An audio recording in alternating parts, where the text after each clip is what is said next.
I'm with Brooks Raiford, who is the CEO and president of North Carolina Technology Association. Brooks, good to see you. Great to see you again. Thank you. Yeah, I understand this is a milestone month for you. You are 16 years as president and CEO of NC Tech. So let's talk about that. Let's talk about how you got started with NC Tech, and then we'll get into some other conversation.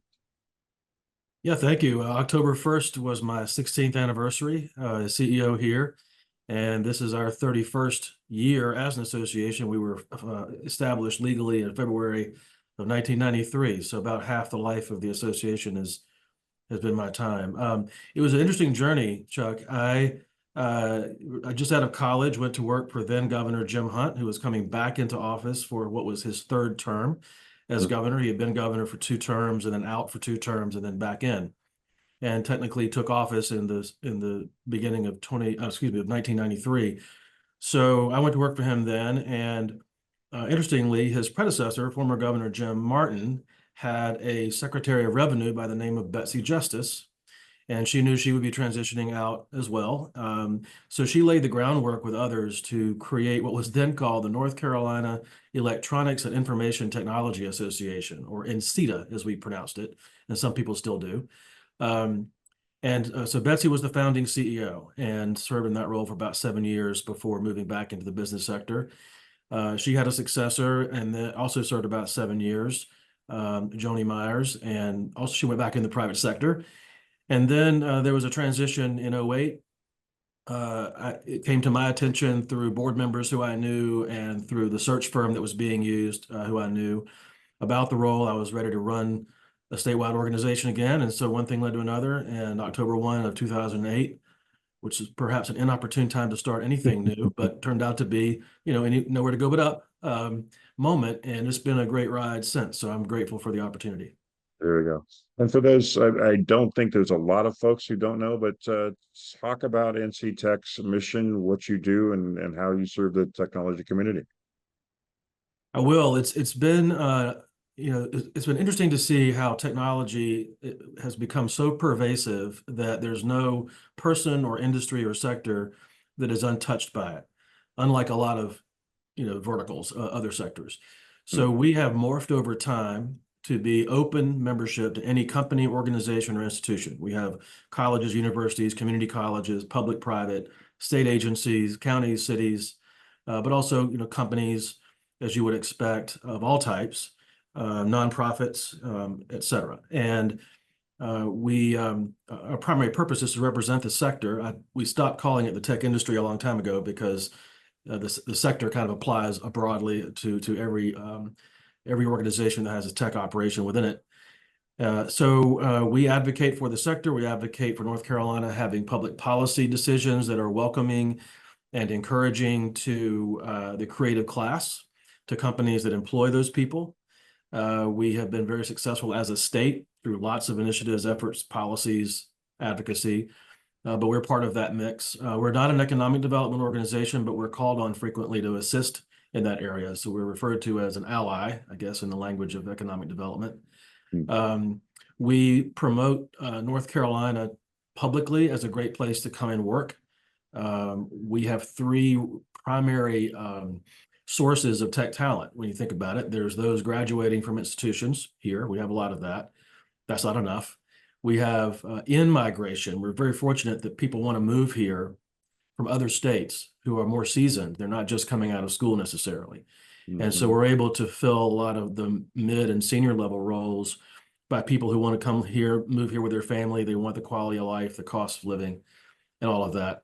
And thirdly, thanks to all those colleges and universities and other organizations involved in training and upskilling, we have an amazing existing workforce that has opportunity to continue to learn and grow and further enhance their skills to be even more of a contributor and more successful in a career here, not have to go elsewhere to get that. So we are the voice of the tech sector in all those ways. And lastly, I'll say we're a convener. It's what associations do. So we put on conferences, awards programs, peer groups, et cetera, all the things you would imagine we might do. Um, some of them very public, and some behind the scenes. So we're a busy small team. Yeah. And you've been at it for, like you said, 16 years since 2008. During that time, what trends, what changes, what surprised you over those years? Well, I'll answer that in two ways. As an association, some of the things that have happened that I've been very pleased to see are we've more than doubled in size in terms of number of member organizations of ours. Our budget's 2.5 times what it was. Our staff's 50% larger. It's a small staff to start with, but it's nice to be able to see that growth. And we've been more visible, I think, over time as an advocate, as a source, a resource to media, to the public. We put out more original research than we have done in the past on job trends and so forth.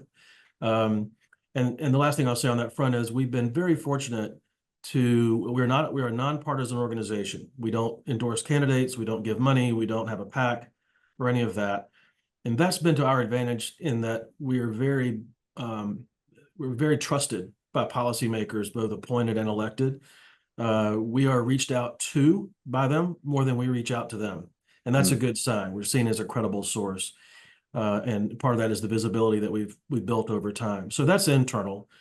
The trends have been interesting. Obviously, the COVID pandemic accelerated what was already happening in terms of individuals, people like you and me, using video conferencing and being very adaptive to that, being able to work hybrid or work remote in cases where that was possible, being able to employ people outside of our physical footprint in a much more in a much easier way.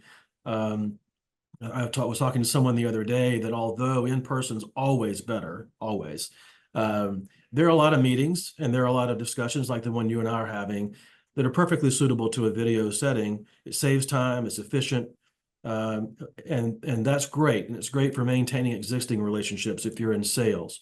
It's really hard to source new relationships and nurture them virtually. So in person still has its place, and you see the debate raging out there as to return to office or not, and if so, in what form. And that debate will continue, but we'll never go back to 8 to 5 butts and seats for everybody. That's a huge change. I think looking ahead, if I can anticipate your part B to your question of trends we're seeing, I think the advances in the adoption of AI in everyday work, it'll be embedded in our phones. It already is in the new ones, embedded in our daily work in ways we don't even see. And then some of us will use it consciously as a tool, as an add-on to make us more efficient, to make us more accurate, et cetera, over time. So that's a big one. I think virtual reality will become much more common in our everyday work, as well as play, but not just play. I think virtual reality has, to this point, seemed to be more of a recreational use for most folks. Increasingly, you'll see it used in the workplace. There's even a program where some of the augmented reality goggles can be used by school systems and the state to allow students who either are handicapped or are not able to get to a state park easily to be able to experience in a virtual way, in a remarkably realistic way, being there. So those kinds of things I think are the things we'll see most clearly in the near term. The last one I'll mention is battery technology. I've been saying for years, I get asked all the time, what's the next big thing in technology? Well, AI clearly is right now. But the days of plugging things in or charging things several times a day just so they work, I think there will be quantum leaps in the power and duration of batteries. And that'll change a lot from vehicles to personal devices to the laptop you carry around. And all those cords we all have to have in our bags would become a thing of the past. That'd be great. I would greatly Yes. appreciate that. Well, Brooks, I appreciate your time, and we'd be remiss if we didn't mention the NC Tech Awards coming up on December 3rd. A lot Yes. of different categories from 10 years ago. That's for dang sure. So we appreciate the time on this today, and good luck with the next 16 years for you, my friend. You're very generous and ambitious with that praise. Thank you. And I would encourage your viewers to check out all that we have going on at nctech.org. There's a lot there. Thanks, Brooks. Thanks, Chuck.